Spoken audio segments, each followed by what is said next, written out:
मित्रांनो, मी बना जाधव. हे माझं यूट्यूब चॅनल चालू केल्यानंतर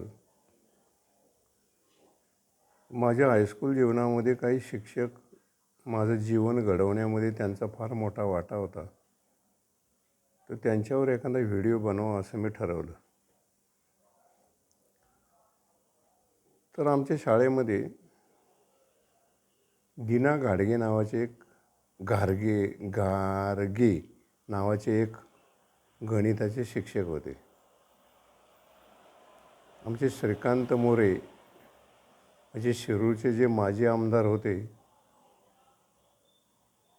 त्यांचे पुतणे त्यांच्या घरामध्ये ते सर राहायचे. मी कधी कधी त्यांच्या खोलीवर जायचो. ते खोलीवर गेल्यानंतर एक असा उंच त्यांनी एक चौथरा केला होता आणि त्याच्यावर तिथे कृष्णाची मूर्ती ठेवली होती.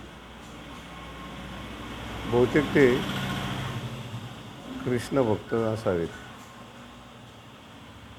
त्यांचे वरचे बाजूचे 2-3 दात पडलेले होते आणि त्याच्यावर त्यांनी असं बछाळं बसून घेतलं होतं आणि रस्त्याने जाताना ते बछाळं असं जिभीवर वर आणायचे आणि आपले हात असे मागे पुढे करीत चालत ते आमच्या शाळेत यायचे.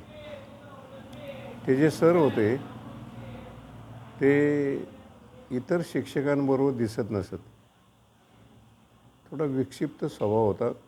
कशामुळे झाला होता मला माहीत नाही. त्यांची बदली विंचूरवरनं आमच्या साधना विद्यालयात झाली होती. विंचूर म्हणजे नाशिक जिल्ह्यात हे रयत शिक्षण संस्थेचं एक हायस्कूल आहे.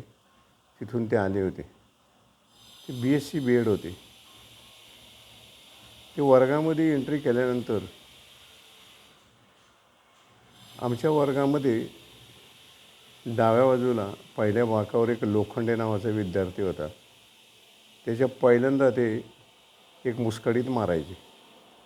असे बऱ्याच वेळा झाल्यानंतर मुख्याध्यापक पुंजीकर सरांक तक्रार केल्यानंतर त्यांनी ते विद्यार्थ्याला मारायचं बंद केलं. ते टेबलावर बसायचे आणि मांडी घालायचे. सगळ्या विद्यार्थ्यांना डोळे झाकून माल जपतो असं सगळं हात पुढे करून मर्याई मर्याई मर्याई म्हणायला लावायचे. ते 5 मिनटं त्यांचा तो मंत्र झाल्यावर ते बीजगणित शिकवायचे. मास्टरच होते बीजगणित शिकवायला. तरी पण ते सर आम्हाला प्रिय असायचे. माझे एक मित्र, वारंवार त्यांचं मी नाव घेतो, चंद्रभान वामन गाडे आणि मी, आम्ही दोघांनी ठरवलं की या सरांना आपण भंडाऱ्या डोंगरावर नेऊ.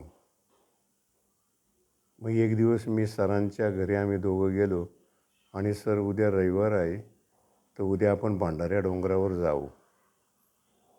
सर हो म्हटले.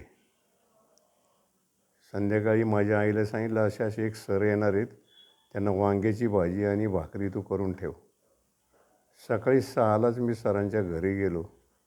सरांची ती शर्टीन करीत नसे सहसा आणि शँडल मात्र त्यांच्या पायात कायम असायची. त्यांनी हो म्हटलं आणि मग आम्ही दोघंजण मग देऊच्या पुलावून मधून शेताने आमच्या घरी आलो. माझ्या आईने त्यांना भाकरी आणि वांग्याचं ते भरीत दिलं. त्यांनी ते आवडीने खाल्लं. पण ते थांबले नाही. लगेच ते कोणाशी चर्चाही करीत नव्हते. म्हणजे आपल्याला भंडाऱ्या डोंगरावर जायचं आहे, मला तुकारामाकडं जायचं आहे. म्हटलं काय हरकत नाही. मित्रांनो, हा व्हिडिओ शेवटपर्यंत बघा. हे जगामध्ये अशा अवलिया माणसं असतात म्हणून या शिक्षकावर हा व्हिडिओ करीत आहे. नंतर घरून निघून एका फडक्यामध्ये मी काही भाकरी घेतली सरांसाठी डोंगरावर जेवायला. त्यात चटणी घेतली आणि चंद्रभान वामन गाडे यांच्या पडाळीवर मी आलो. तो तयारच होता. मग आम्ही तिघंजण भंडाऱ्या डोंगराकडे निघालो. चालत चालत सर्व भंडाऱ्या डोंगराची माहिती, भामचंद्र डोंगराची माहिती, गोरवड्या डोंगराची माहिती सरांना सांगितली. ते सातारा जिल्ह्यातले असावेत, पण त्यांचं गाव काय त्यांनी कधी सांगितलं नाही. साधारण 35 एक वयाचे ते असावेत. त्यावेळी भंडाऱ्या डोंगराला किंवा आता जो डांबरी रोड आहे तो काही नव्हता. छोटीशी पावलवाट होती आणि निवडुंगाच्या त्या वनामधून असं वाकून वाकून वरती जायला लागायचं. भंडाऱ्या डोंगराच्या पायथ्याला गेल्यानंतर असं श्रावणाचे दिवस होते. ती जनावरं तिथे चरत होती. ते सर त्यांचं वर्णन करायला लागायचे. कसं तुकाराम महाराज इथं डोंगरावर येत असतील. आणि नंतर मग आम्ही त्या पाऊलवाटेने वाकत वाकत त्या डोंगरावर निघालो. आम्ही तयारी केली होती की ती बोंडं आहेत ना सरांना खायला द्यायची.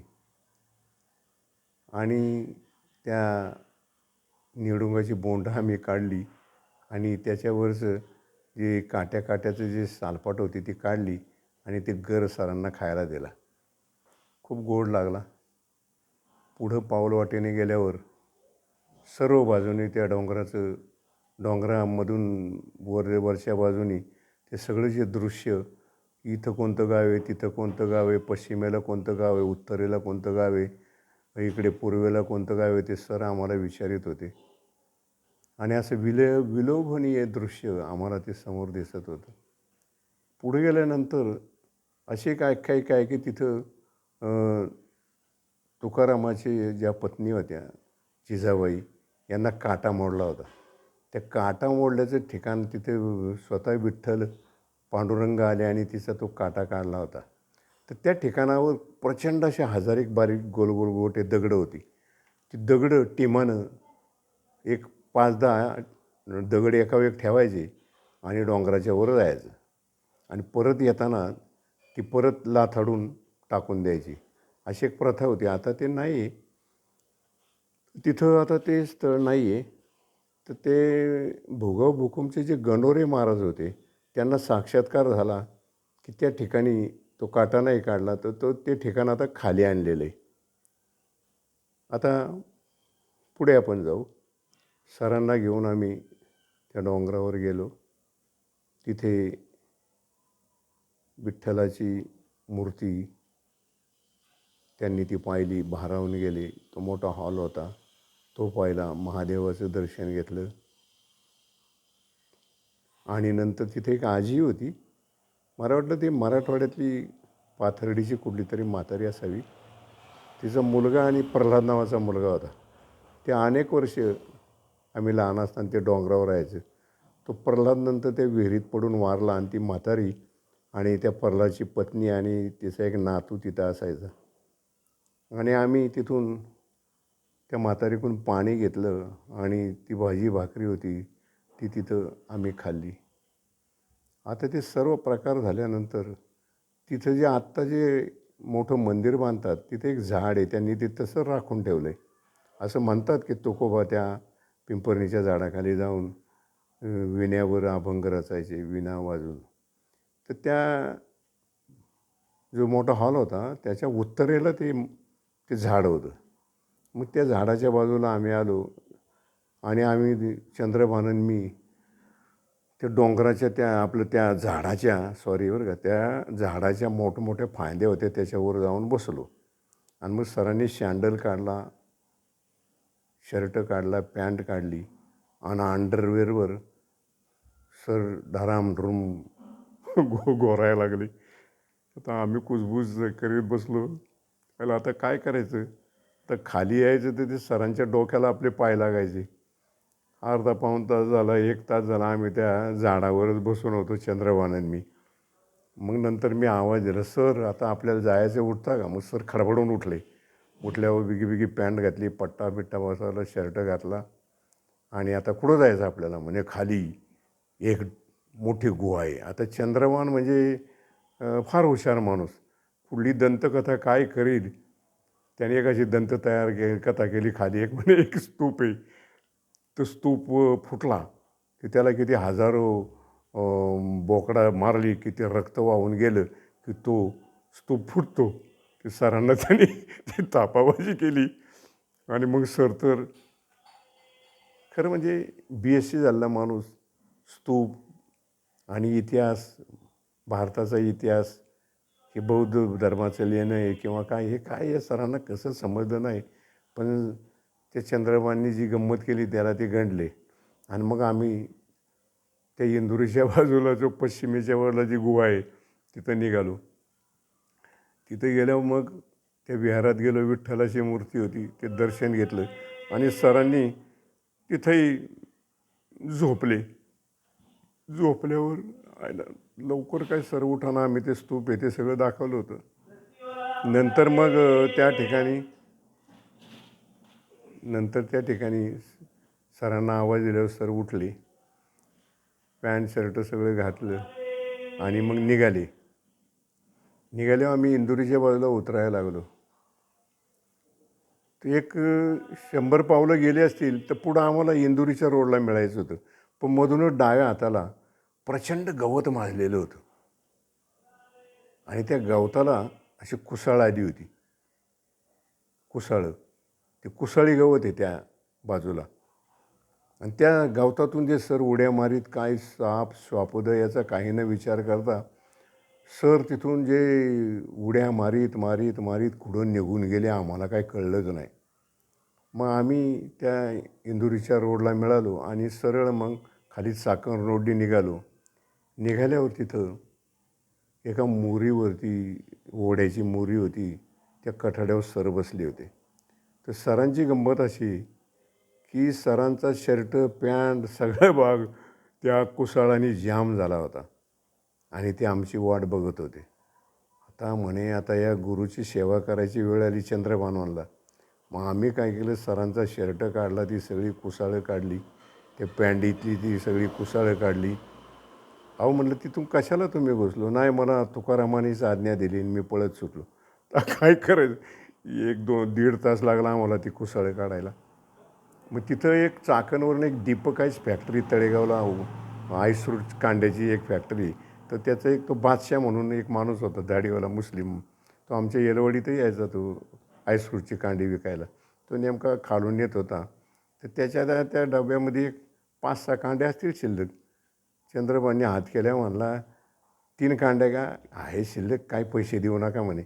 मग सरांना आणि आम्ही तिघांनी एक एक कांडी खाल्ली आणि मग आम्ही सरळ पुन्हा चंद्रभानच्या घरी आलो आणि तिथं आम्ही काय चहा घेतला आणि चंद्रभानला म्हणलं, तू काय येऊ नको, मी सरांना घरी पोचवतो. तर ते सर मग असे मी सांगितले, श्रीकांत मोरे हा माझा मित्र आहे.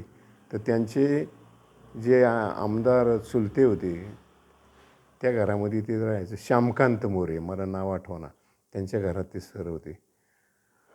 काही दिवसांनी 11वी नंतर आम्ही हायस्कूल सोडलं, पण ते सर आमच्या कायम स्मरणात राहिले. नंतर काही दिवसांनी गेलो तर ते सर तिथं नव्हते, कुठं गेले होते माहीत नव्हते. पण दिना गार्गे नावाच्या उत्कृष्ट टीचर, गणित सुंदर शिकवायचे. पण असं विक्षिप्त म्हणा काय कशाने काय झालं होतं. पण अशा प्रकारचा आमचा हा एक आवडता शिक्षक माझ्या कायम स्मरणात राहिला. मी आज शांत चित्ताने बसलो होतो तर दिना गार्गे सरावर आपण एक एपिसोड करावं म्हणून मित्रांनो, मी ह्याशा आमच्या महान शिक्षकाचा, काही म्हणा पण आम्हाला मात्र ते शिक्षक दैवत होते, मी एपिसोड केला. तरी माझ्या या चॅनलला आपण सबस्क्राईब करा, शेअर करा, एवढी विनंती करून मी सरांबद्दल जे बोललो ते इथं थांबवतो.